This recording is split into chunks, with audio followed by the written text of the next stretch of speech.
Quem é que já ouviu falar em bicicleta como zero levanta o braço? Só ouviu falar. Muito bem. Então hoje vocês vão ouvir, vocês vão pelo menos saber do que se trata. Para a gente começar a falar do que é bicicleta como zero, eu vou dar um pouquinho bem rapidinho. Eu quero dar aula aqui de gestão das operações. Mas vamos voltar um pouquinho no tempo. Tudo começou no passado, em termos de ambiente de produção, com os artesãos, certo? O que os artesãos faziam, pessoal? Se vocês quisessem comprar qualquer produto no passado, vamos supor um carro, uma mesa, vocês tinham que procurar um artesão. E ele lá fazia exatamente sob medida, sobre aquilo que vocês queriam, certo? Primeiro tinha que ter muito dinheiro, segundo seria customizado, seria exatamente como as pessoas, o cliente, digamos assim, desejaria. Depois de um tempo veio a primeira revolução industrial, que se trocou a força bruta, digamos assim, que esse artesão tinha, para uma força mecânica, onde as máquinas a vapor começaram a fazer parte e isso substituía a força mecânica. Então, a primeira revolução foi o quê? Sai a força do homem, entra máquinas para fazer aquilo que o homem precisava se esforçar. Depois veio uma segunda revolução industrial, pautada em duas coisas. Criação de energia elétrica, ou seja, as máquinas começaram a deixar de ser máquinas a vapor e sim máquinas movidas a eletricidade. A eletricidade ela é, digamos assim, uma tecnologia de uso comum, que não surgiu só para as empresas, surgiu para tudo, tanto é que a gente usa até hoje. E que seria nós sem energia elétrica, né? Como é que a gente carregaria o celular, como é que a gente carregaria o computador, como é que a gente teria essa projeção. Então veio a primeira tecnologia de utilidade geral, digamos assim, que começou a mudar o contexto. Agora, junto com isso, veio uma outra questão que foi chamada a produção em massa, que você já deve ter estudado, ou pelo menos escutado falar, certo? O que foi a produção em massa? Foi um cara chamado Henry Ford que começou a criar algumas coisas interessantes, e junto com isso, a segunda revolução industrial. Junto com a energia elétrica, esse cara criou o quê? Um negócio chamado padronização. O que é a padronização? Eu consigo gerar intercambiabilidade entre os produtos. Eu posso pegar uma tampa de uma caneta e colocar em qualquer caneta. Eu posso pegar a tampa desse negócio projetor e colocar em qualquer outro desse mesmo modelo igual. A padronização nos permite isso. E com isso também, ele criou um negócio chamado linha de montagem. O que é a sacada? Todo mundo conhece uma linha, né? Uma linha de produção tracionada, automática. Qual é a sacada que esse cara teve?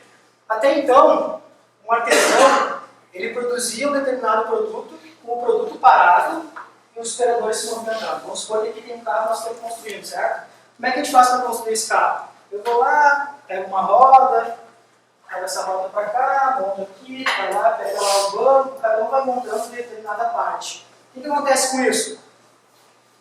Cada profissional trabalha no seu ritmo, certo? Quando o Ford pegou e criou a linha de montagem, ele fez uma inversão desse negócio. Ele fez com que as máquinas começassem a ficar paradas e o produto, a máquina do operador ficar parada e o produto se movimentar. Qual é a sacada disso? Eu passo a fazer com que todos trabalhem no ritmo que eu quero, sincronizados, certo? Então passou do que a gente chama de uma situação antiga que era, por exemplo, como a construção civil é hoje, certo? O produto ficava parado e os operadores e os operários se movimentam. Uma linha de montagem inverteu.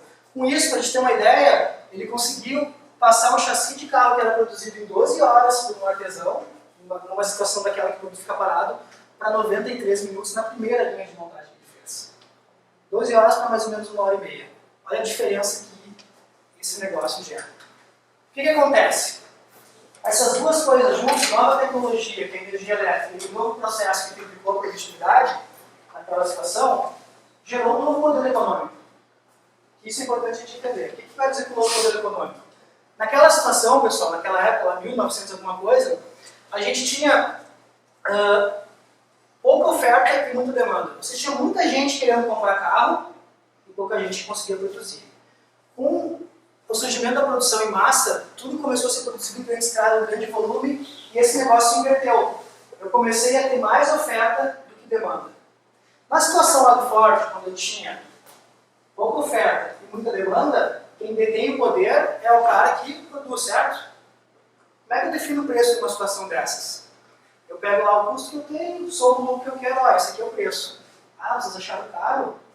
Aliás, tem um monte de gente para comprar e eu tenho pouca coisa para vender. No momento que inverte essa lógica, a regra do jogo muda. Correto? Ou seja, tem muita coisa sendo produzida que a gente vive hoje, certo? Muita coisa sendo produzida e pouca gente, e menos gente vai comprar. Ou seja, tem mais oferta do que demanda. Quem é que agora dita a regra do jogo? Como é que a gente determina preço? As empresas escolhem preço, pessoal? Não, quem determina preço é o mercado. Se eu quiser ser competitivo, eu tenho que baixar meu custo para conseguir competir. E essa segunda revolução industrial trouxe de fundamental isso, essa mudança na lógica econômica. Depois veio uma terceira revolução industrial, que foi quando surgiram, na década de 70, as criações dos primeiros CNPs e as primeiras automatizações, digamos assim, quando começou a surgir robô, onde esses robôs começaram a fazer um outro trabalho que as máquinas faziam de forma manual. A grande sacada dessa terceira revolução foi que passamos a colocar uma peça dentro da máquina e aquela máquina começa a fazer tudo sozinha. Ou uma peça dentro da máquina, ou um robô soldando uma carroceria de um carro, enfim. A quarta revolução industrial que a gente chama é a chamada indústria 4.0. Agora a gente vai falar um pouquinho mais em detalhe. O que é uma indústria 4.0?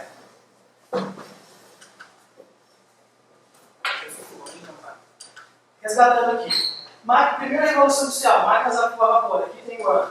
A segunda, chamada 2.0, é produção em massa, onde veio as primeiras energia elétrica e produção em massa. A terceira, eletrônica, TI e automação. E agora a gente tem um negócio que a gente chama de sistemas cyberfísicos. O que são sistemas cyberfísicos? Agora a gente tem uma maneira de falar, porque aqui no Brasil a gente não tem nada ainda. Né? Vocês vão ver um monte de coisa em inglês, porque quem está puxando isso são os alemães e os americanos. O que é essa tal indústria 4.0 ou sistemas cyberfísicos? Tudo que eu tenho fisicamente, eu também tenho virtualmente. E essas coisas se conversam, elas se integram. Tudo que acontece no mundo físico, eu consigo ter no virtual e eu consigo comandar pelo virtual tudo que tem no físico. Vamos falar um pouquinho mais disso. Vocês já escutaram um negócio chamado Internet das Coisas? Sim, ó. Quem já ouviu, levanta o braço sobre a Internet das Coisas. O que é a Internet das Coisas? Hoje, quem é que tem smartphone aí conectado à internet? O que vocês conseguem comandar com esse telefone hoje? Tem alguma coisa que vocês comandam com algum aplicativo, alguma coisa aí? Quem é que me dá um exemplo? Televisão, impressora. Televisão, eu posso baixar lá o controle remoto, botar no Bluetooth e começo a comandar. O que mais? Conta do banco. Isso é o princípio da internet das coisas.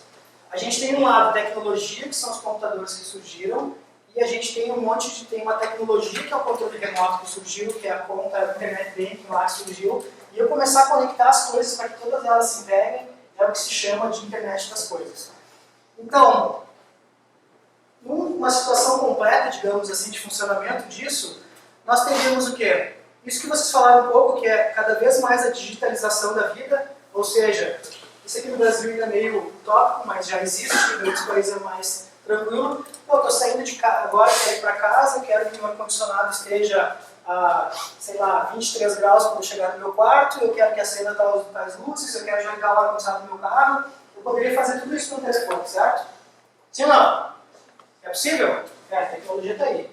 Talvez ela custe muito caro, mas é possível. Quem é que usa o Waze? Aquele aplicativo de GPS. O Waze é o quê? É uma primeira iniciativa também de um futuro da mobilidade. O Waze ele consegue colaborativamente nos mostrar qual é o melhor trajeto para chegar a determinado lugar, olhando o trânsito através de todos os outros usuários que estão conectados. Eu já fiz de Novo Hamburgo ao aeroporto às 6 da tarde, em 45 minutos para não perder um voo, graças aos atalhos que o Waze me deu. É algo que quem conhece aquele trecho da BR-116, talvez não seja o caso de vocês circular muito por ali, né, mas é algo bem complicado. Cidades inteligentes, o que seriam exemplos de cidades inteligentes? Né? Por exemplo, com o próprio Waze, se o sistema do departamento de trânsito ele poderia fazer o controle de todos os semáforos da cidade, utilizando o fluxo que está acontecendo na cidade instantaneamente. Eu poderia sincronizar, deixar a sinaleira mais devagar, quando tem mais fila, fechar, etc. e tal. Então eu começo a fazer a conexão aqui também. E quando a gente fala de indústria, também tem uma série de oportunidades. Ou seja, quando o cliente compra determinado produto de uma loja, eu posso ir lá na empresa que fornece, sei lá, o parafuso do computador, quando o cara comprou o computador na ponta, se isso tudo estiver interligado numa rede única, eu consigo saber que gerou uma demanda no meu produto, que alguém vai produzir computador, que esse computador vai precisar de parafuso e que eu vou precisar produzir parafuso. E isso eu posso pensar na logística, no consumo de matéria-prima, no que a minha fábrica vai fazer, no que as máquinas vão estar ocupadas dentro da minha fábrica. Agora imagina tudo isso que a gente falou conectado. Através do quê? Do negócio que a gente chama de computação nas nuvens. Tudo isso dentro do local virtual onde são armazenados esses dados. Então, isso é a internet das coisas. Dentro da internet das coisas, uma parte é a indústria 4.0, que é essa interconexão entre as várias tecnologias que existem dentro da fábrica, dentro da indústria. O que tem de característica essa indústria 4.0? Tem uma série de fatores que a gente tem que entender. Primeiro, são esses sistemas cyberfísicos. O que são os sistemas cyberfísicos? Como eu falei antes, é tudo que tem físico e tem virtual. Vamos pegar um exemplo. A gente sabe que hoje, cada vez mais, as empresas produzem lotes menores de produção, certo? Por quê? Porque eu tenho menos demanda, mais oferta, então eu não posso produzir. Que carro que o Ford produzia lá no Semassa? Quem é que lembra o carro que ele produzia? Ford modelo? Vocês vão estudar isso ainda? Esqueceram, cara. Ford modelo, o primeiro que ele fazia, Ford modelo T, depois veio antes do A ainda era o T, que era preto, você sabe dessa história? Ford produziu o Ford modelo T preto. Ele só produzia, ele dizia que tinha uma propaganda na época que ele fazia, você pode escolher qualquer cor de Ford, desde que seja preto. Ele só fazia preto, só fazia um tipo de produto. Por quê? Porque tinha muita gente querendo comprar. Então eu posso oferecer um produto só, de uma cor só. Hoje em dia, pessoal, se lança mais do que 2 modelos novos de celular, de aparelho, não de celular, né, de smartphone por dia. Sabem disso? Hoje tem 2 modelos que não tinha ontem, que a gente nem conhece ainda. Imagina se todos vocês estivessem com a mesma roupa hoje. Faz sentido isso? Todos vocês com o mesmo telefone, com o mesmo carro, todo mundo de modelo T preto no estacionamento. Então hoje as pessoas querem as coisas cada vez mais customizadas. Então, eu tenho que produzir lotes menores. Como é que eu treino um operador na fábrica para produzir um lote pequeno de produção? No passado, tu botava o cara lá, ficava um ano produzindo a mesma coisa. Já viu um filmezinho chato, apertando parafuso? O ano inteiro apertando o mesmo parafuso. Ele ficava chato de sair da fábrica assim. Hoje em dia a gente tem que produzir lote pequeno. Na região lá do Vale dos Sinos, onde a gente trabalha bastante lá, tem uma indústria que é a indústria calçadista, que é muito forte. A indústria calçadista é uma indústria da moda. Você sabe quantas coleções de calçado tem as empresas normalmente fazem por ano lá? Antigamente era 2, no inverno e no verão. Hoje são 12, uma por mês. Então tem produto que entra, faz lá uns 10, 15, 20, 100, acabou, não faz nunca mais. Como é que eu treino um cara nesse sentido? Tem softwares hoje em dia lá que, ao invés de estar na máquina, começar a produzir, para aprender, errar, gerar um monte de defeito, que eu boto um óculos 3D, uso um Kinect do Xbox, que vocês conhecem, né? Aí o Kinect do Xbox tem um software ali que virtualmente eu estou enxergando no meu posto de trabalho. Aí eu vou aqui, pego a chave de boca para montar o determinado parafuso, eu aperto tudo virtual.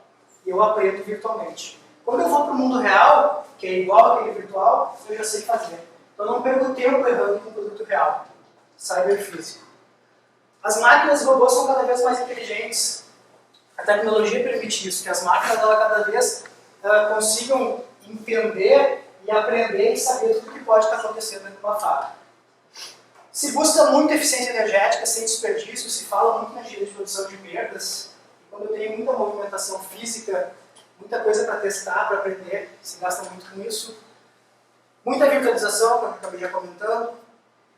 Isso permite que se possa fazer produções locais. Quem conhece aqui a impressora 3D? Conhece? A impressora 3D, como é que hoje eu, se por exemplo, quiser produzir a capa desse controle remoto aqui e vender para o Fabiano lá que mora em outro país, eu tenho que produzir fisicamente, botar num correio, um sistema de correios e enviar isso aqui para ele. Com uma impressora 3D, por exemplo, eu posso facilmente desenhar o arquivo e se ele também tiver uma impressora 3D lá, eu mando o arquivo para ele, instantâneo, e ele imprime na casa dele. Então eu consigo fazer o quê? Produzir os produtos localmente, transportar isso virtualmente. Não preciso mais produto para transportar fisicamente. Isso faz com que eu consiga customizar a customização, fazer sob medida em grandes volumes, do jeito que eu quiser. Basicamente, a indústria 4.0 tem alguns elementos.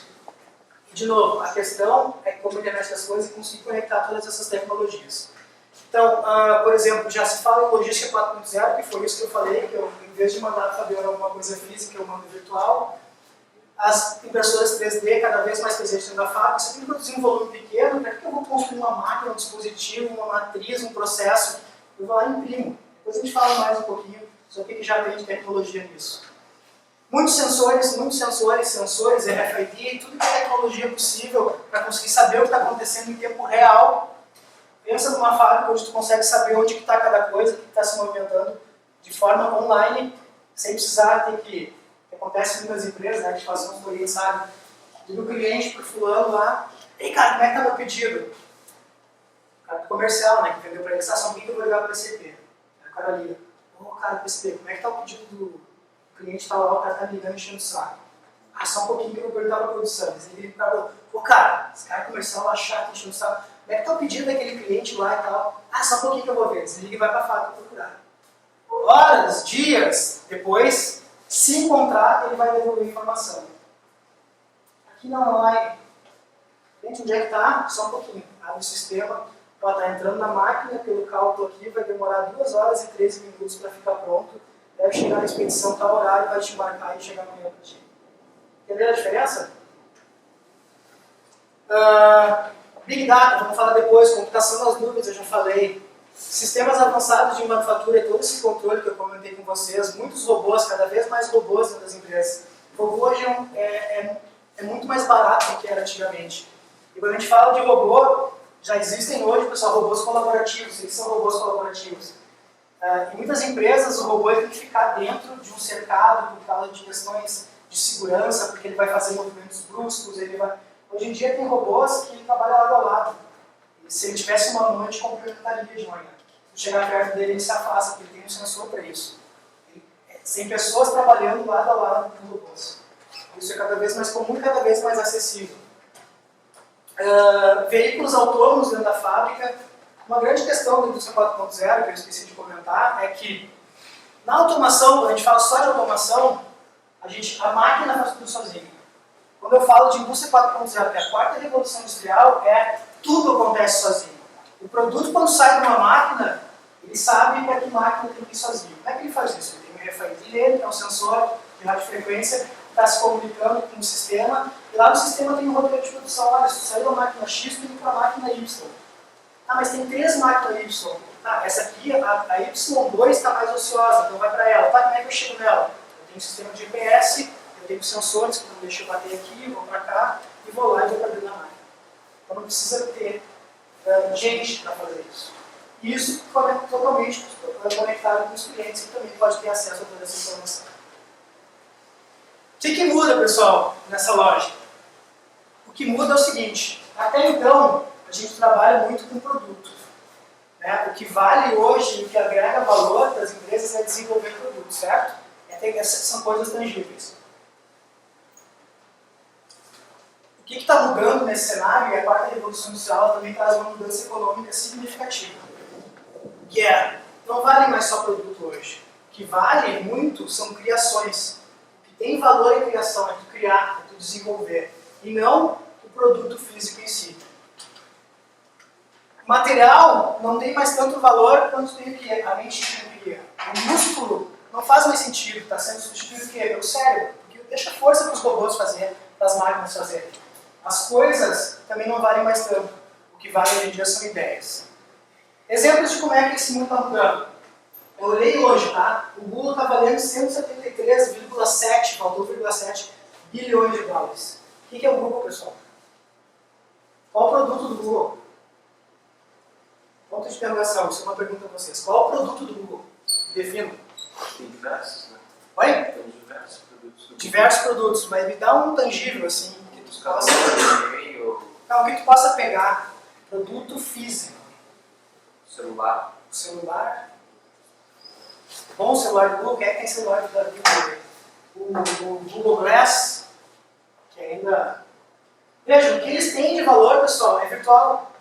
é intangível, é ideia, é serviço, é criação. Entendeu o que eu estou dizendo?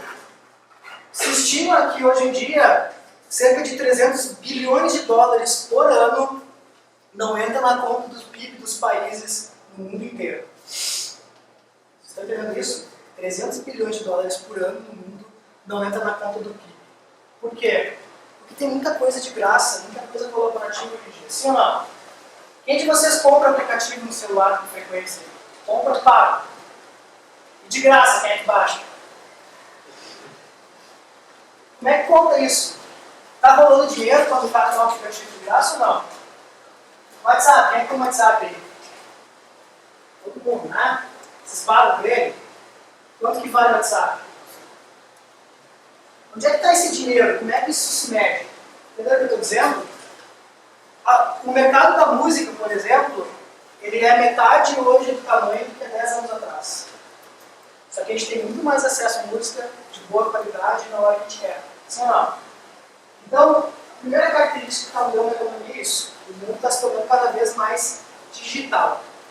E o que é inteligência digital? Coisas que são digitais, primeiro, eu consigo replicar perfeitamente. Concorda comigo? Ctrl+C, Ctrl+V. Copiar é fácil, porque digital a gente copia assim, sim ou não? Agora copia uma mesa, faz 1000 mesas dessas iguaizinhas. Não é tão fácil. O digital a gente replica com custo zero, certo? Quanto custa copiar e colar? Zero. Agora, quanto custa replicar uma mesa, um carro, um computador, um prédio? Entendeu a diferença? Outra coisa no digital. Digital, a entrega é instantânea. Quando vocês entram na loja dos aplicativos e compram, precisa esperar, calculando base de bota, digite seu CEP para calcular a tonelagem de entrega. Não precisa na hora de entrega instantânea. Digital, impressoras 3D, que eu comentei antes. A impressora 3D tem essa capacidade de eu copiar arquivo. Olha como está mudando as coisas. Impressoras 3D, pessoal, hoje custam cerca de 5 mil reais, vocês podem ter uma em casa. Tem empresa que parcela 10 vezes de 500 mil. Dá para comprar. O que tu faz com uma impressora 3D? A gente já fez arma. Aqui. A gente está fazendo lá na Fevale um negócio. Eu me lembrei.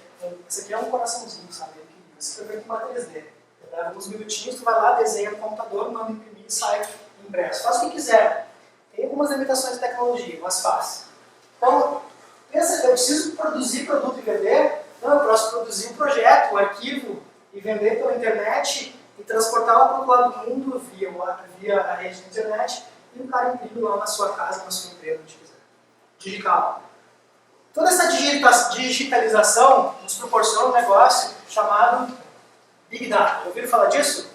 O que é Big Data? São grandes volumes de dados que eles podem ser armazenados. Imagina naquela situação de internet das coisas que eu falei, está tudo conectado. É o que vocês estão fazendo no controle remoto lá na televisão, manda ligar o ar-condicionado, as sinaleiras olhando o Waze, que avisa a fábrica quando está precisando produzir alguma coisa. Imagina isso. Imagina a quantidade de dados que se gera tudo isso.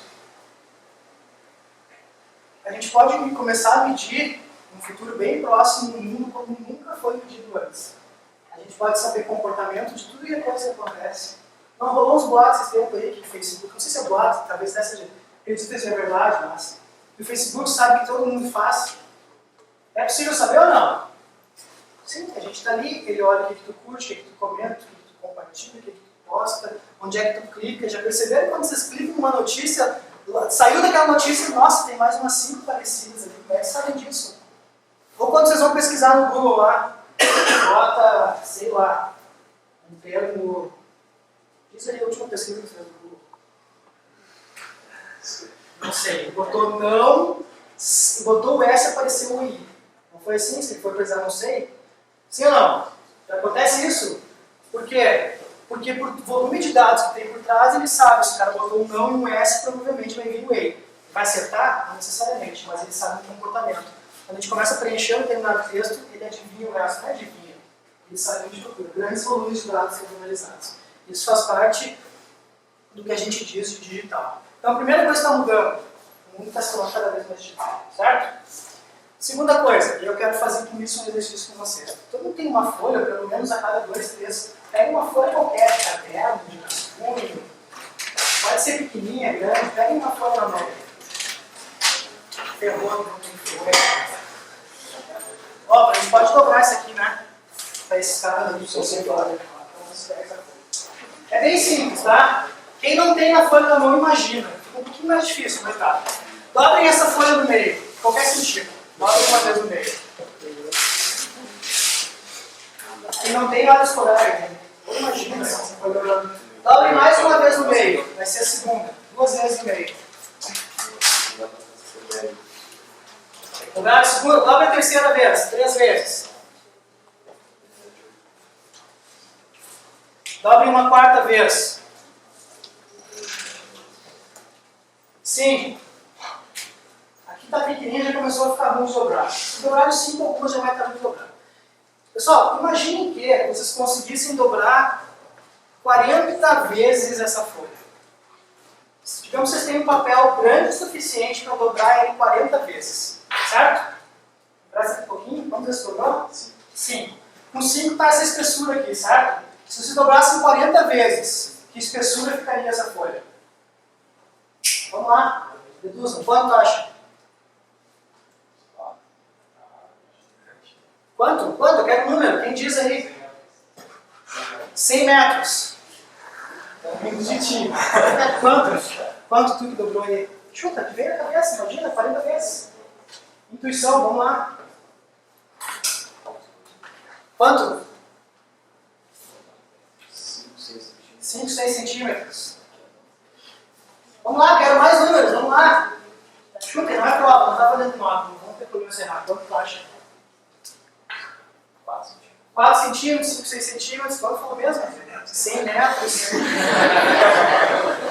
Vocês estão rindo dele, cara. Pessoal, a fórmula que calcula isso, aliás, antes da fórmula acontecer, se vocês dobrassem essa folha 40 vezes, vocês apoiassem ela no chão, não aqui no segundo andar, mas ali embaixo, no chão, a base dela, o outro lado da espessura da folha encostaria na lua. Ah, ria, vocês riram dele e falou assim, você acredita que eu falei para encostar na lua? Não vão rir. Se vocês dobrassem 40 vezes a folha, ela encostaria na lua. A fórmula é essa, certo? Espessura da folha vezes 2 na N. Por que 2 na N? Porque cada vez que eu dobro a folha, eu dobro a espessura dela. N é o número de vezes que eu dobrei a folha, certo? Vamos colocar números aqui. Vamos supor que uma folha medir, então uma vez tem mais ou menos isso, uma folha de ofício tem essa espessura, 0,037 milímetros. Ah, eu falei 40, né? 42 vezes, desculpa. 42 vezes vai custar uma vez. Faltou 2 dobras. 0,87 vezes 2 dá 42, dá isso aqui, dá 382 mil quilômetros. 382 mil quilômetros é um pouquinho menos que a distância da Lua, que são 384 mil quilômetros. Acredita em mim ou não? Pessoal, pensa, ó, dobrei uma vez, a segunda já deu o dobro. De novo, dobrou, 4, dobrei. Foi andou para cima se eu dobrar 43 vezes. Empurra ela. O que se chama isso aqui, pessoal? Exponencial. Eu sei que muitos de vocês não acreditaram ainda. Vocês vão chegar em casa, botar no Excel, pesquisar. Façam isso, eu também fiz a primeira vez. Demorou para acreditar, mas podem fazer que vocês vão ver que é verdade. Porque isso dobra. E tudo que dobra, a gente chama de exponencial. Estudaram isso em cálculo. Né? Exponencial. O mundo está ficando cada vez mais exponencial. As tecnologias são exponenciais. Isso aqui é um gráfico que mostra a evolução da velocidade dos computadores ao longo do tempo. Se a gente pegar aqui em 1900, né, o computador tinha aqui, era comparado lá os primeiros Apples que surgiram, IBM. Hoje em dia os computadores que a gente está atualmente são comparáveis ao funcionamento de um camundongo, do cérebro de um camundongo. E aqui em 2040, tem uns que dizem que é 2030, isso aqui vai chegar num nível de velocidade muito próximo do cérebro humano. Por quê? Porque a velocidade dele aumenta exponencialmente. Muito rápido. You know, the first driver bullet Só baixar um we've pouquinho. been thinking about, Isso aqui que every vocês vão moment has ver, been você já deve ter building escutado towards falar, putting these cars on the road. é um vídeo que está mostrando o carro da Google. Já que a gente falou da Google, a Google tem um produto aqui bem interessante, só que logo vai começar a ser comercializado, não sei se já começaram, que é o carro da Google. Vocês já viram alguma coisa disso, certo? O que o carro da Google tem? ele tem muita inteligência computacional, ele tem uma câmera que fica girando em cima, que detecta tudo que está acontecendo na volta, e ele anda sozinho, sem motorista. Ele olha tudo que tem na estrada, ele usa o programa de GPS, tem ninguém dentro, tá? Ela tem engenheiro, mas não tem direção, tá? Ele está andando e fazendo tudo sozinho. O que eu preciso para isso? Capacidade computacional. Ele consegue identificar se tem pessoas na frente, através de sensores, para não atropelar ninguém. Ele é muito, mas muito mais seguro do que um carro normal. O PlayStation 2 hoje, pessoal, tem a mesma capacidade de processamento que um computador lá o supercomputador do exército americano de 1996. O PlayStation. Então, a capacidade computacional cresceu muito rápido. Isso aqui, há um tempo atrás, era algo absurdo de se acreditar. Só que tem gente andando nos Estados Unidos com um carro desses, sem ninguém dentro, sem direção, que vai para tudo que é lado. Então, é digital e exponencial. E a terceira questão é que também essas tecnologias são cada vez mais, a gente chama de combinatórias. O que são combinatórias? Uma tecnologia dá base para a outra. Então aquilo que se diz assim, nossa, mas não tem mais nada para inventar nesse mundo, já inventaram tudo. Então, cada vez que se cria uma tecnologia nova, a partir daquela tecnologia se surgem insights para construir outras tecnologias. Eu vou pegar um exemplo de uma coisa que a gente já falou, que são impressoras 3D. Que eu mostrei aqui um produto de plástico. Essa impressora 3D que vocês vão ver aqui, ela não produz plástico, ela imprime outro negócio, chocolate. Já viram impressora 3D de chocolate? Gostaram, né? Tem impressora 3D também de casa. Vocês já viram casa sendo impressa? 20 horas para imprimir uma casa. Então vai lá, eu boto uma grande goleira lá, que é o cabeçote dela, e vai imprimindo concreto e vai fazendo uma casa.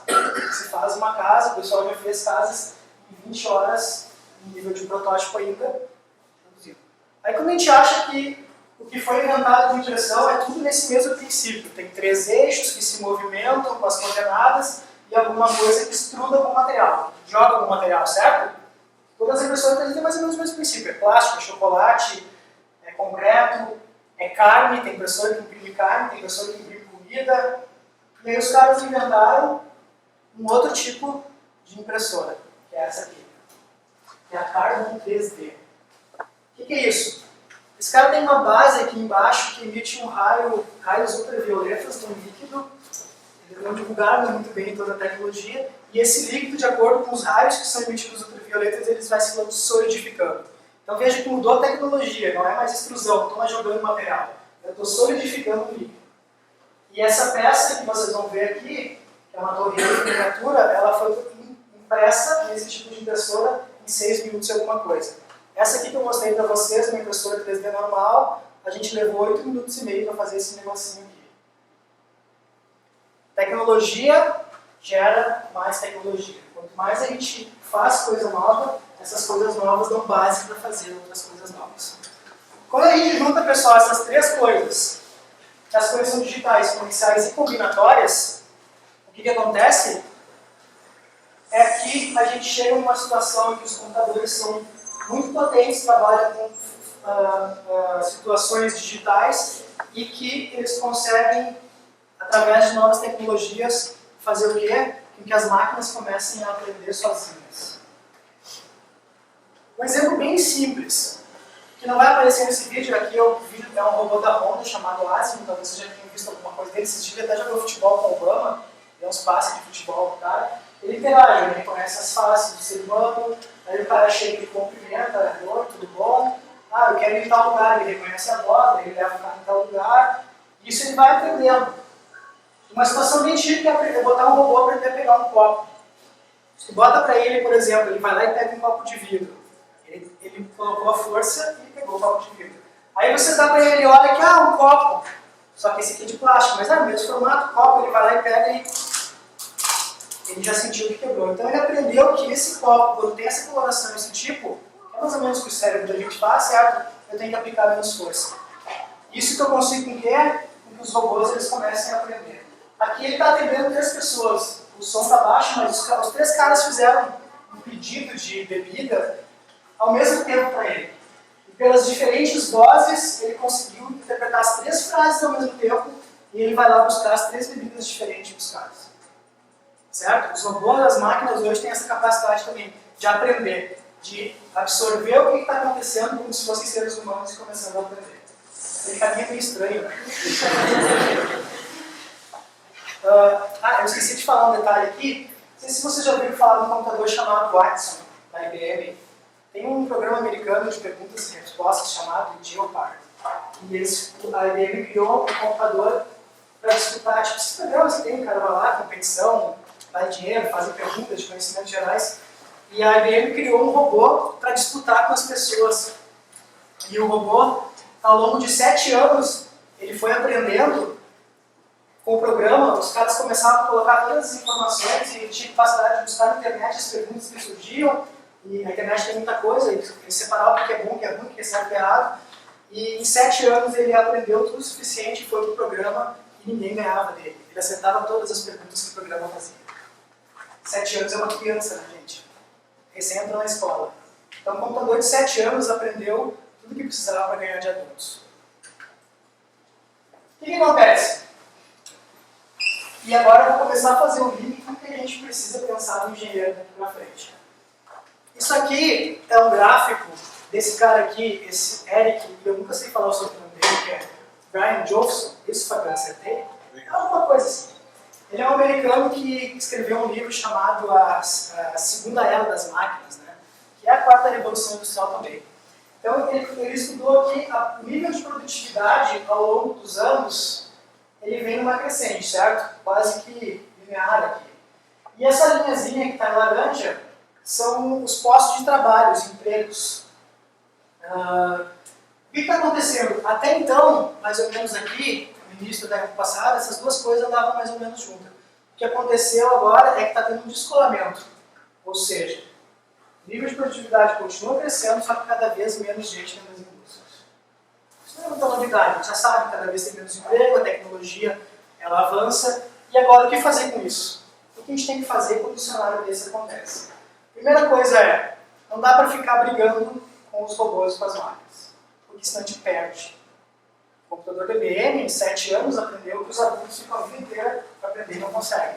Você já deve ter escutado falar desse caso, que foi em 97, que esse cara aqui, que era campeão mundial de xadrez, o Kasparov, perdeu com um computador chamado Deep Blue. Foi a primeira vez na história que um computador venceu um ser humano num jogo de xadrez. E não conseguiu mais ganhar depois, porque o computador tinha aprendido a jogar mais do que ele. Teve até uma situação que é interessante, que um outro cara que era campeão de xadrez, um holandês, ele foi uma vez para um jogo contra o computador e perguntaram para ele assim, qual a estratégia que ele vai usar para vencer o computador. Ele disse, eu vou levar um martelo. Que era o único jeito que ele sabia que tinha para ganhar o cara. O que acontece? O que muda nisso? Tem que inverter essa jogada. Não dá para brigar com o computador, tem que trabalhar junto com ele. Esses caras, por exemplo, do xadrez, eles começaram a criar agora campeonatos que são de homens e computadores versus homens e computadores. Então é uma dupla, homem-máquina. O cara joga junto com o computador e eles fazem uma equipe, é um time. Resolver o problema, não precisa brigar com eles. E assim, gente, tem um monte de outras coisas no nosso cotidiano que isso acontece. Quem é que vai a banco? Quem é que vai a banco hoje em dia? Agência bancária. Com frequência. Quem é que foi no banco esse mês e levanta o braço? Da agência. Levantem mais alto por vez. Sei lá, menos da metade da turma. Olha, eu deve fazer uns 5, 6 anos que eu não entro numa agência bancária. Agora, vocês devem ter ido por um motivo bem forte, senão vocês sabiam pela internet e pelo telefone, certo? Deve ter tido que resolver algum problema, alguma coisa assim, ou alguma coisa que precisava efetivamente. Por quê? Fazer pela internet é muito mais rápido, mais seguro e mais barato, certo? Olha só como tem coisa mudando. Site. Eu vou fazer um site. Preciso contratar alguém para fazer um site? Tem um monte de ferramenta que eu só trouxe um exemplo, não é marketing comigo, tá? Mas tem lá o WordPress, eu entro na internet e faço site de graça. Procurar emprego. Nossa, está quebrando um monte de agência de recursos humanos, certo? Viagens. Vou viajar. Vou contratar uma agência de turismo para ver. Cada vez menos se faz isso. Tem tudo aqui, esse dentre outros. O que vai ser desses caras no futuro? Carta escrita a gente já não manda mais, a gente manda e-mail, né? Aliás, desculpa, e-mail a gente não manda mais, a gente manda um WhatsApp, uma mensagem. certo? O e-mail está acabando também, sim ou não? Já era o e-mail. Se agora se eu consigo começar a mandar produtos, eu mando o arquivo, o cara imprime, o que vai ser da profissão do carteiro? E assim por diante, certo? Ou seja, a gente tem que começar a se dar conta que a tecnologia ela ajuda. E agora, engenheiros, o que fazer? O que eu trago aqui? O que eu vou trazer agora, o que eu trouxe até agora, pessoal, são coisas que estão acontecendo que a gente vem estudando. Vocês viram que tem muita coisa em inglês aqui no Brasil, tem muito pouco. A gente tem um trabalho, um projeto de estudar em Indústria 4.0 que a gente está criando lá uma mini fábrica disso. Né? A gente comentei com o Álvaro, a gente está criando uma mini fábrica para tentar provar que esses conceitos são viáveis. É bastante coisa, porque essas tecnologias todas elas existem, só que a gente não consegue. O difícil é conectar, fazer tudo isso se conversar. E o que eu trago agora é vamos dizer, é uma opinião minha do Felipe aqui, do que o engenheiro, com todo esse cenário novo, tem que começar a se preocupar.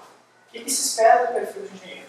Então eu selecionei 5 principais pontos, considerando tudo isso que a gente viu, que eu acho que é o que eu gostaria que vocês ficassem atentos. Pelo menos é o que eu estou atento. Primeira coisa, se diz muito que o engenheiro não aprende a gerenciar pessoas, a entender as pessoas e saber se comunicar. Certo? Certo? Vocês concordam com isso? Quem concorda com isso que engenheiro não sabe se comunicar, engenheiro não é bom de gerenciar pessoas dentro do braço? Só que usa não. Deixa eu ver da cabeça. O engenheiro tem que saber lidar com gente. Por mais que, olha só, por mais que a gente tenha máquinas e cada vez mais tecnologia das fábricas, tem valor, pessoal. O que é o que eu falei lá atrás que tem valor? São ideias, mentes e cérebros. Só quem tem ideia, quem tem mente, quem tem cérebro é a gente. E se a gente não souber lidar com gente, não conhecer as pessoas, não saber como lidar com as pessoas, as ideias quebram. O que é um Google de 173 bilhões de dólares? Tem um prédio? Tem. Um baita de um prédio. Mas o que vale lá dentro? As pessoas. A cabeça das pessoas estão lá dentro. Então, esse é o primeiro ponto. Os cursos de engenharia não nos preparam muito para isso? Talvez não. Talvez não o quanto deveria, na minha opinião. Então, busquem fora. Não deixem passar isso. Busquem informação complementar nesse negócio. Esse é o primeiro ponto. O segundo, eu vou começar a falar dele agora. É o seguinte. Eu vou botar um vídeo. Eu quero que vocês prestem bem atenção nesse vídeo. Olhem fixamente para essa moça que vai estar falando uma sílaba e identifiquem para vocês que sílaba ela está falando. Ok? Certo? Acho que vou ter que levantar o volume bastante aqui.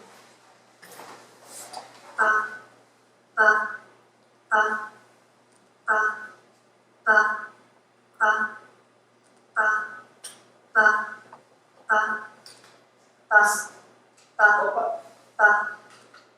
Ok. Que sílaba ela está falando? A primeira, eu passei sem querer ali.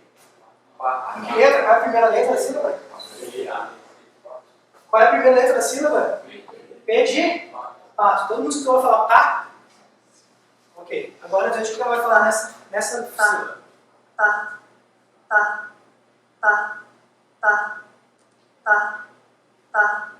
O que ela está falando agora? Qual sílaba?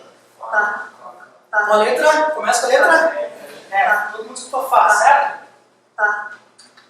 Agora eu botei as duas imagens juntas. O que ela está falando? Olhem para a imagem, fixamente. Alterem, escolham um lado, escolham o outro. O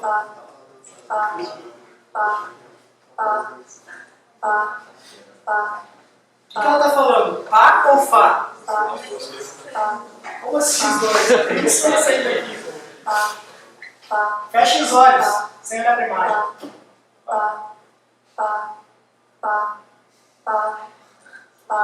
O que ela está falando? Pá. Ela sempre falou pá. Só que na primeira imagem, que é a imagem da esquerda, vocês acham que ela está falando pá. E na segunda imagem, essa aqui que é da direita, vocês acham que ela está falando fá. Por que isso? Porque o cérebro combina o movimento da boca com um som e interpreta inconscientemente para nós o que a gente deveria ouvir. Só que o som é outro. Quando ele combina com o movimento da boca, ele muda. Certo? Acredita em mim que esse é o meu som? Quando a gente olha, isso muda com o movimento da boca? Sim ou não? O que eu quero dizer com isso para vocês? Ba. Ba. Cuidem com as percepções. Ba. Nosso cérebro nos engana. Às vezes a gente acha uma coisa e a outra. Considerem sempre dados e fatos para tomar uma decisão. Vamos parar aqui, vamos para o outro exemplo.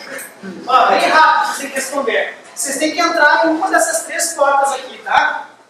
Vocês têm que entrar em uma dessas 3 portas. Claro, o objetivo de vocês é sobreviver. Na primeira porta aqui, tem um assassino esperando para matar vocês. Na segunda aqui tem um leão que não come há 3 meses. E aqui tem uma porta, tem um incêndio que está pegando fogo lá dentro. Qual porta vocês entrariam? Quem entraria nessa aqui, levanta o braço. Na segunda? Na terceira? Vamos lá, quem escolheu primeiro por quê? Qual o objetivo de entrar com a porta que tem um assassino esperando para matar vocês? O ser humano é mais suscetível ao erro. Quem respondeu a segunda do leão, por quê? Claro com isso? Quem escolheu essa aqui? Por que vocês riram dele? Ah, teve mais gente que levantou, vamos ver a resposta qual é. Bastante gente levantou o leão. Por que vocês levantaram o leão então? Por quê? Ah, sei lá, fala aí, Isabel. Porque eu imagino que talvez com algum artifício que tivesse no ambiente podia tentar enganar o leão. E quem escolheu o fogo então, por quê? Ah, porque eu gosto de morrer queimado. Pessoal, o único jeito de sair vivo é esse aqui. Porque o leão, 3 meses sem comer, é morto mesmo. E vocês riram. Não tem como escapar de um cara que quer te matar, ou seja, vai ser muito baixa chance, vai ser muito baixa chance de escapar de um incêndio. Agora, de um leão que não come há 3 meses, cara, 3 meses, o cara já morreu. Agora vejam, a gente normalmente entende o contexto muito rápido e não se preocupa com os detalhes, não se preocupa com o negócio que eu chamo tomar a decisão baseada em dados e fatos. Análise. E esses 2 exemplos eu quis chamar a atenção de vocês disso. Dados e fatos.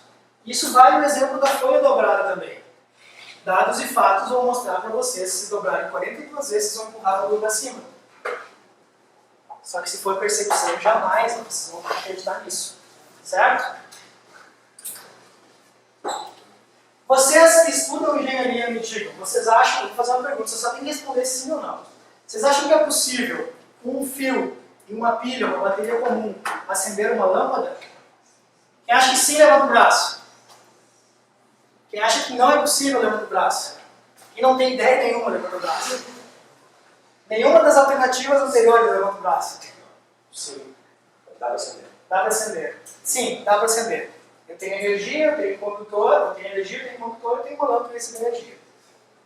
O que vocês vão ver aqui, eu vou traduzir para vocês, é o seguinte. Isso aqui é uma formatura de engenharia do MIT. Já ouviram falar do MIT? Massachusetts Institute of Technology. Acabou de dizer para mim.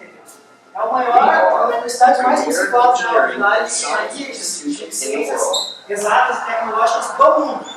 Isso aqui é a formatura dos caras. E aí, no dia da formatura, o professor resolveu pegar uma repórter ali e ela fez essa mesma pergunta. Você sabe que acha que é possível? Do you think you could Aí light eles a bulb pensam, with a assim, battery eles and wire? pensaram, obviamente, né? Sim. Light a bulb with a battery and a wire. E um fio? Sim. Eles respondem que sim. Certo? Yes. Por quê? Porque dá. Afinal, eles estudaram engenharia no MIT e estão se formando, certo? And a wire. Daqui a pouco vocês vão ver que a moça ela tira do bolso, Okay, can you do that? bendita a bateria, bendita a lâmpada e bendita o fio. E escreve na mão deles. Is that people always predict that they can do it. Esse é um conceito básico. Any hints that you have here? Certo? Sim, claro que dá. Teachers say, of Sabe course quantos I deles? Eu vou resumir o vídeo, tá? Porque ele é um pouquinho longo. Sabe quantos conseguiram? Do you know why that didn't work? A maioria conseguiu, de todas as Parents experiências. could be dead, the boss Conseguiu could be ligar bad, lá. I'm Alguns falam, tá faltando coisa, essa bateria está descarregada. Ah, a lâmpada deve estar queimada, mil e uma desculpas. I had to guess what it says. E eles não conseguem ligar. Okay. E o que eu quero dizer para vocês é que a gente tem que aprender a saber fazer. Não só saber fazer. São coisas bem diferentes. Concorda comigo? Uma coisa é, eu até pensei, vou levar uma bateria e uma lâmpada. Eu achei que talvez eu pudesse expor alguém aqui uma sacanagem. Afinal, eu não sei que semestre vocês estão, eu não sei tipo, se vocês veem e tal. Permite? Claro. Eu me lembrei, acho que não sei se alguém foi meu aluno na cadeira de PCP, quando eu falei que eu brincava quando era criança de iluminar brinquedo, alguma coisa com pilhas de lanterna e lâmpadas. Alguém estava naquela aula que eu falei isso? Não. Foi meu aluno PCP, talvez não tenha ninguém aqui, há uns 2 anos. Eu expliquei que eu fazia isso, eu tinha uns 8 anos de idade, 9, né? Eu não sei se eu queria ser engenheiro, eu queria era brincar e fazer acender. E eu fiquei assim, preocupado, não, claro, todo mundo achou legal. Aí teve uma pergunta de um aluno, né? Mas o teu pai e tua mãe deixaram fazer isso? E eu falei, sim, por quê? Qual é o problema? Mas não era perigoso para tomar choque? Daí eu fiquei assim, pensando, bom, não sei mais o que eu posso dizer, porque assim, às vezes acontece que a percepção, claro, a tensão da bateria não tinha, até eu brinquei. Se eu colocasse talvez umas 200 pilhas em série, Eu ia sentir uma coisa. E rapidamente ia descarregar todas as baterias e eu ia tomar um choquezinho, mas era muito curto porque a corrente era baixa. E só sabe também outra coisa, só sabe o efeito do choque em tomar choque. Claro. Porque na teoria, eu nunca li um livro que explica como é que é tomar choque. Alguém já leu isso? Só tem um jeito de saber como é que é um choque. Tomando choque. Não é bom. E não é bom. Não experimenta. Pessoal, eu vejo, assim, esse cara aqui, você sabe quem é? Tá nessa foto? Já falei dele hoje. Henry Ford. Henry Ford não criou a produção de massa, cara. Ele criou o motor, um bloco de motor único, um cabeçote, ele inventou a marcha ré, ele inventou um monte de questões tecnológicas. Por quê? Aqui não é uma dica, mas porque ele metia a mão para fazer. E a gente só aprende metendo a mão para fazer. Eu vou contar outro exemplo dessa pecinha que está no meu bolso aqui. Nós estamos criando uma indústria 4.0, um protótipo lá na Fevale, e a gente começou a testar uma mini fábrica que faz chaveirinho lá e tal, e tem uma impressora 3D. Eu vou resumir que tem um monte de coisa, mas uma das etapas do processo é o cliente pega um tablet, desenha uma forma geométrica qualquer, essa informação vai para a impressora imprime isso aqui, e depois isso aqui vem um robô e pega para montar com outra peça. Vamos começar a testar, né? A gente fez um desenho lá, mandando a impressora imprimir essa pecinha aqui, que é um pequeno coraçãozinho. E, claro, a gente não estava ainda com o robô pronto para montar, mas vamos pensar como é que o robô vai montar. Esse é o que você já viu uma impressora 3D funcionando. Sim ou não? Quem é que já viu aí? O polímero sai a 175 graus nessa impressora, você vê quente para ele sair derretido, ele vai depositando ali, leva um tempão e tal, e a base dele ela fica aquecida a 65 graus em vidro temperado. Por que a base é aquecida? Porque senão o material fica solto. Então ela é aquecida para ele grudar ali, para ele não sair do lugar na hora que está imprimindo, que é uma impressão de precisão. Então ele fica grudado. E depois que termina a impressão, o que tem que fazer? Tem que tirar esse vidro da impressora, nesse tipo de impressora que a gente tem, tira o vidro da impressora, espera ele esfriar, e aí ele fica grudado ali. E aí tu fica uma espátula e começa a bater aqui assim até que ele se solta. Meu Deus, como é que o robô vai fazer isso? Entendeu o que eu estou dizendo? Na teoria, legal, imprime, vem o robô pega. Só que na hora que tu botar, já apareceu um problema. Como é que o robô vai fazer isso? Segundo problema, eu tenho uma rebarbinha, justamente por causa dessa base, tem um encaixe, tem um quadradinho aqui. Essa rebarba já não montou na peça.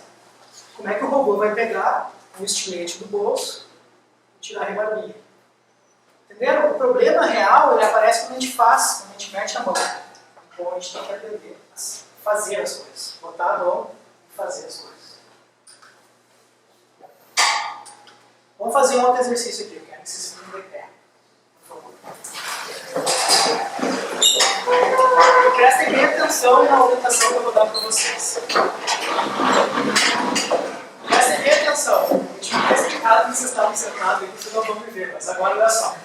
Seguinte, eu quero que vocês olhem para os colegas de vocês e escolham, não precisa falar para ninguém, mas olhem, pode ser uns mais longe de vocês assim, escolham 2 colegas, fiquem olhando para eles, que estão equidistantes de vocês. O que seria equidistantes? Que formem mais ou menos um triângulo, como é que é o triângulo? Equilátero.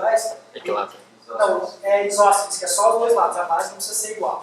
Tá? Então assim, vocês vão olhar para 2 pessoas, que essas pessoas têm que estar mais ou menos à mesma distância de vocês. Então escolham 2 pessoas, podem girar no seu próprio eixo e escolham duas pessoas quaisquer que estejam na mesma distância de vocês. E memorizem isso.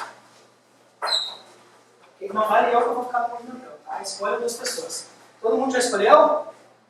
Sim ou não? Vem pra cá um pouquinho.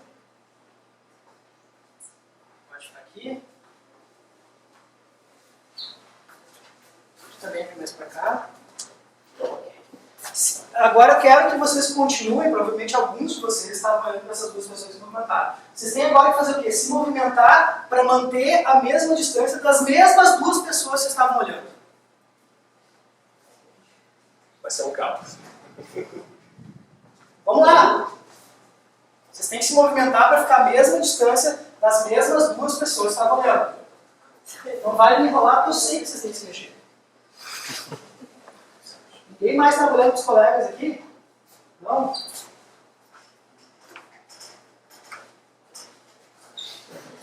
Mexer mais uma perna. Quem estava olhando agora vai, se mexe, vocês têm que se movimentar.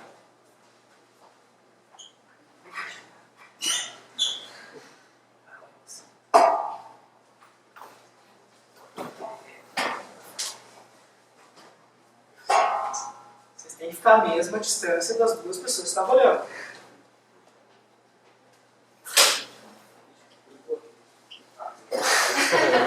Precisão de milímetros, tá?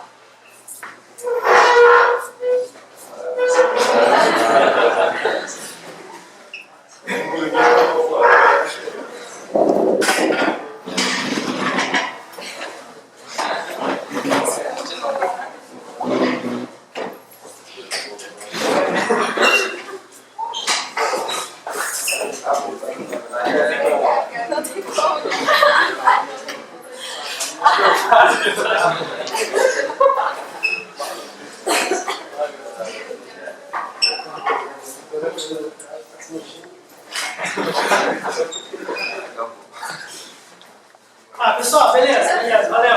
Podem voltar para o lugar.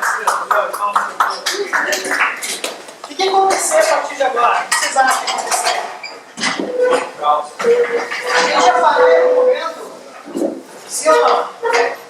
Por quê? O que eu criei no primeiro momento foi um sistema.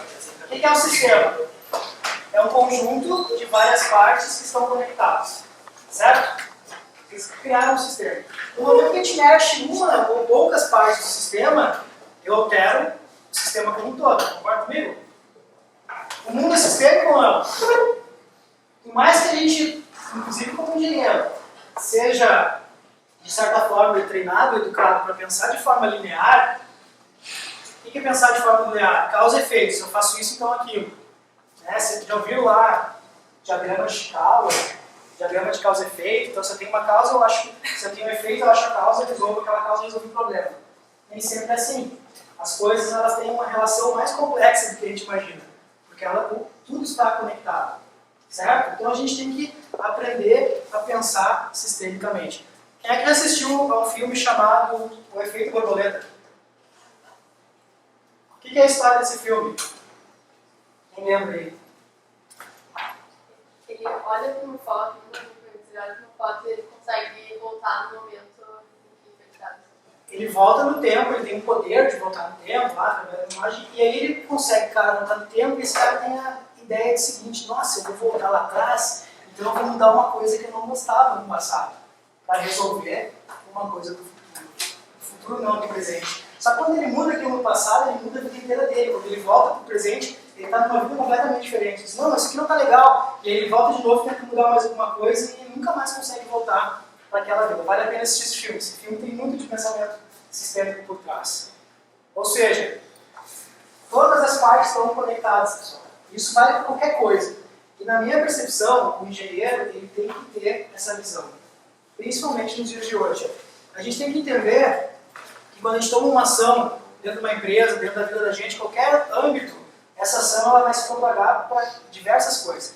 A gente é muito bom em interpretar as coisas quando a gente vê o efeito num curto espaço de tempo e numa curta distância geográfica.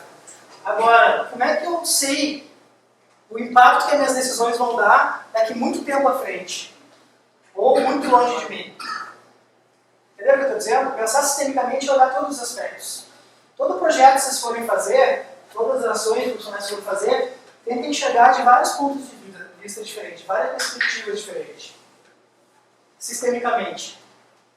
Isso envolvendo tanto aspectos que são sociais, aspectos que são ambientais, aspectos comportamentais e não só aspectos técnicos. Eu vou fazer um pequeno marketing, digamos aqui assim, com um vídeo que eu vou trazer, que é uma disciplina que eu ministro lá na instituição que eu leciono, que eu e um outro professor a gente conseguiu montar um negócio de uma forma bem sistêmica. E a gente tem orgulho disso, por isso que eu vou mostrar esse vídeo, porque inclusive ele passou na TV na semana passada, segunda-feira, eu acho. Terça-feira agora passada, da semana passada, passou na Band. E essa história que a gente vai contar agora é muito bonita. Era para ser uma aula de engenharia, mas virou uma fábrica de brinquedos. E a produção tinha destino certo. Crianças com câncer atendidas em uma instituição do Vale dos Sinos. Você vai ver agora um exemplo de como a sala de aula pode produzir boas ações. Quando a aula teórica é colocada em prática, os alunos se sentem mais instigados a aprender. Em 2 disciplinas do curso de Engenharia da Fevale, os estudantes do 6º semestre tiveram que projetar uma fábrica de brinquedos. Nós trabalhamos como se fosse uma empresa de verdade mesmo, né? Nós pegamos desde o custo de matéria-prima, passando pelo planejamento do processo, do produto, e até o preço de venda, análise de concorrência. Essa é a associação que presta assistência a 53 crianças com câncer e as suas famílias. São para elas que os alunos de Engenharia da Fevale vão entregar hoje os 62 brinquedos feitos em sala de aula. Mesmo sendo uma das manhãs mais frias do ano, lá estavam os alunos esperando o grande momento. Desde o início eles já sabiam que entregariam quem seriam os clientes finais, né? Nesse caso deles, que seriam as crianças da AMO. Então eles desde o começo começaram tarefa a tarefa projetando isso e pensando nesse momento, né? E pela cara deles na hora da entrega dá para perceber que gerou significado em tudo aquilo que eles fizeram. Eles viram para que serviu, né? Todo o trabalho que eles falaram muito. A madeira reciclada foi transformada em jogo da velha, mesa de ping-pong, carrinhos, gol a gol e quebra-cabeça do Brasil. Qual é o objetivo fim desse brinquedo, né? Ele é proporcionar uma aprendizagem pedagógica, por exemplo, ele é mais para exercitar a locomoção motora, então a gente acaba inserindo esses elementos de forma colaborativa junto com os alunos nesse processo de criação que eles estão tendo, que é uma etapa inicial do processo, né? Criar um produto ou pensar um produto. E a criançada, mesmo tímida, gostou. Achou legal? Sim. Tu tá tentando fazer o quê? Brincando. Para nós, como instituição, esse momento é muito gratificante, né? E saber que também teve o envolvimento dos alunos da Fevale durante um semestre inteiro é um ganho para eles, mas com certeza um ganho muito maior para nós, né? Ver essa felicidade, essa interação com o brinquedo, quanto o brinquedo vai poder contribuir para a aprendizagem das crianças.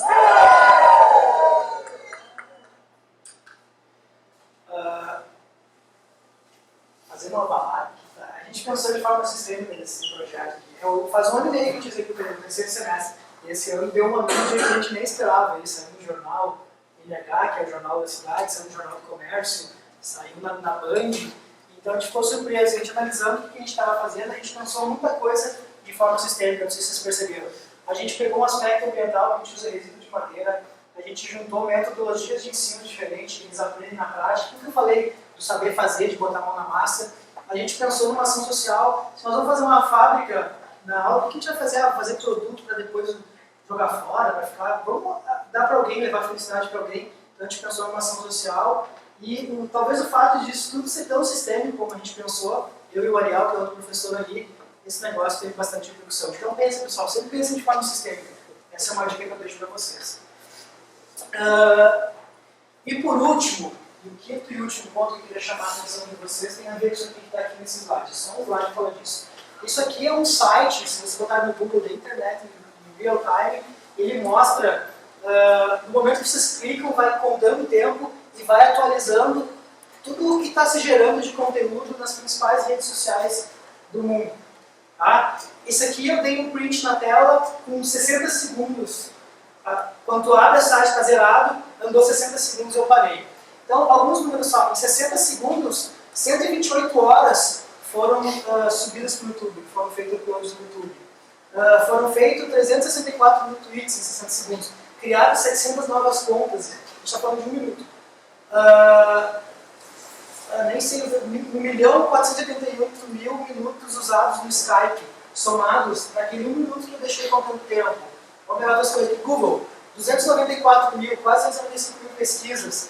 Naqueles Google, os cliques que são pagos, gerou de receita $102 mil, 1 minutinho.